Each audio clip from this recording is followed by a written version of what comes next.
Okay, now the question I want to ask you for the Ghanaian people, and of course for all of us Africans, is that what do we mostly remember Kwame Nkrumah for? When we make mention of Kwame Nkrumah, what comes to our mind today?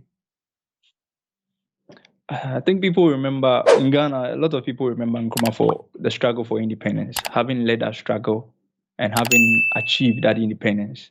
And people get sad because they felt at a point, people still feel that Nkrumah's efforts have been in vain because what has become of the independence? It has been cheapened, it's been stamped down, it's been tattered because is the African really independent? That's the question, right? But we still cannot take the credit away from him that he achieved it with the collective effort of other people.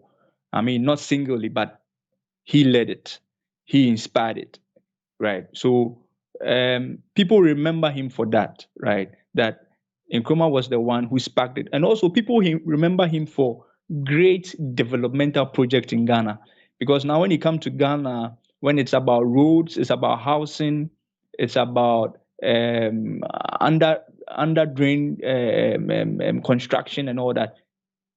People still think that, look, it is what Nkrumah built, the Akosombo Dam, the Tema Harbour, the motorway, the factories. That is what we are living on now. And some of them have been left to deteriorate, right? And yet people still feel that if not for Nkrumah, right, we wouldn't have had these things. So yes, people remember him for these things, these tangible things that we can talk about, things that we can point to. They are reference points. When you come to Ghana now, you talk about factories in Ghana. You are going to mention Nkrumah's factories, the tomato factory, the shoe factory, the glass factory, right? And because Nkrumah had a certain precision and vision, he knew what he was doing. So aside the factory, you can talk about the roads. The Tema motorway was constructed way back in 1960 thereabout. It is still useful today. Even compared to some recent route, it is better than some routes that were constructed 2 years or 3 years ago. So how come that is possible? A road that was constructed in sometime in 1960 something is better than a road that was constructed just 10 years ago. So it beats your imagination. Because we have thief. We have armed robbers that are just stealing the people. Exactly. Exactly. And Obehi, that's the point. That's what I'm saying, that if you have a leader who has the sense, the ability, the determination, and the vision, right? You may not get there immediately, but you would have made some progress. You would have made some progress, and that was what Nkrumah was doing.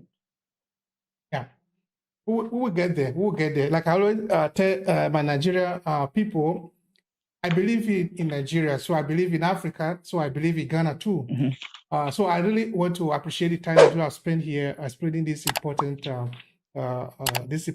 topic to us. I have learned a lot from it, and I believe also our viewer have learned a lot from it. I'm seeing the comment, I'm seeing the view.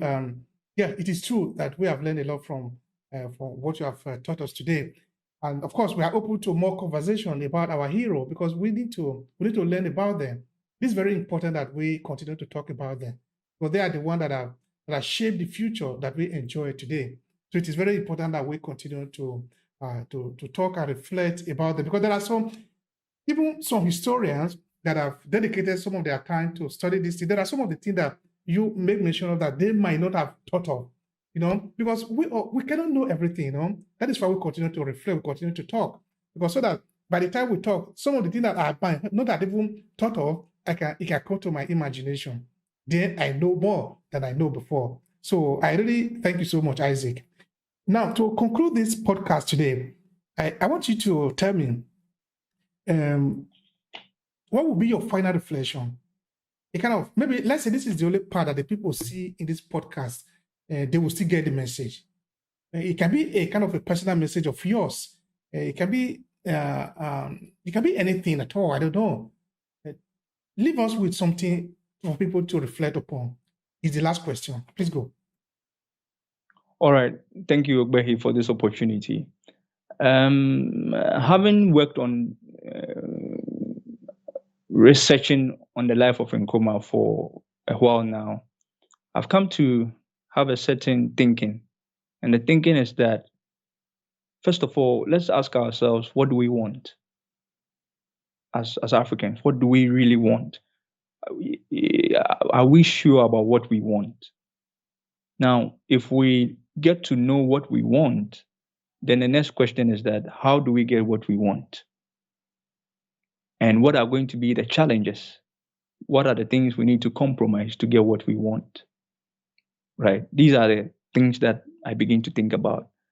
And that is why it is important that we always try to appreciate what leadership is. Because it's going to be a vehicle of leadership that is going to get us to that point, to achieving what we want. Right?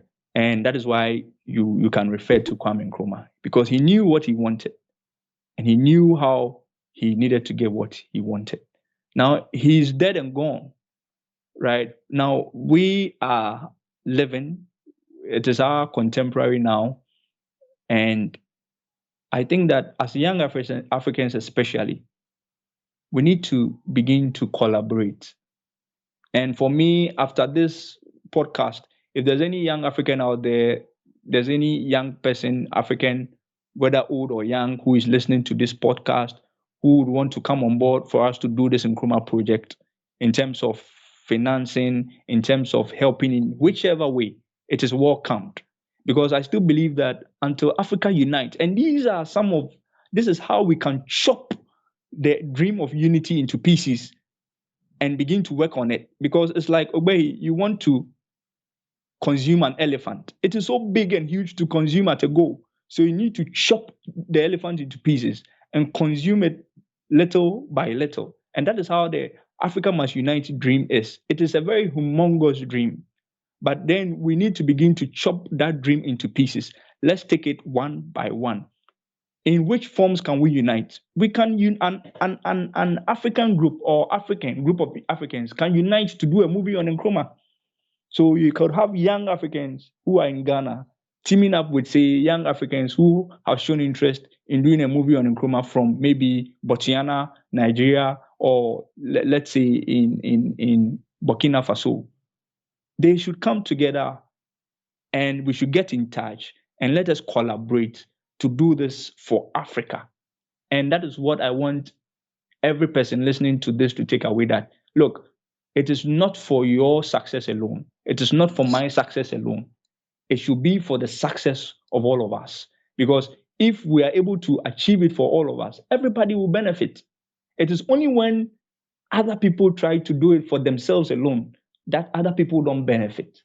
But if we do it for all of us, everybody will benefit. And that is the theme of Nkrumah's Africa Must Unite. There has to be a deliberate, intentional effort of collaboration across board, collaborating to do films, collaborating to do projects in Africa, whether in the health sector, whether in the agricultural sector, whether in the housing sector, whether in the mining and gas sector, all over. And once we collaborate, we sign very fair, detailed contracts that everybody knows what he stands to get and what are the obligations are, right? We legalize these things and we stick to those contracts. We abide by the terms of the contract amongst ourselves as Africans. I think that we can go a long way. Thank you so much, Isaac. Thank you really so much. I really appreciate the time and also your observation. It is true. It is true. It has been proven that the only solution that we really do have, available at least, is to unite. Because it is when we unite that we are going to be able to pull through. Because there is a war. There is a war that is going on, and we are in a war. If we haven't realized it, then that is unfortunate. We are in a war. And for us to survive this war, we need to unite. We need to unite abroad. We need to unite at home. Know that what we are against is monstrous, is big, is dangerous, is insidious. So if we don't open up to ourselves and be ready to to help ourselves instead of stabbing ourselves in the back, like it has always been. We are going to go down very bad. So we need to unite for Africa, unite for ourselves. So thank you, all of us. Thank you, all of you that have accompanied us to the end of this podcast. It has been a pleasure on my part. I thank again Isaac for the time and the reflection that we have that he has shared with us here. I will come your way again to continue to support the good project that you believe in about Africa. Bye for now.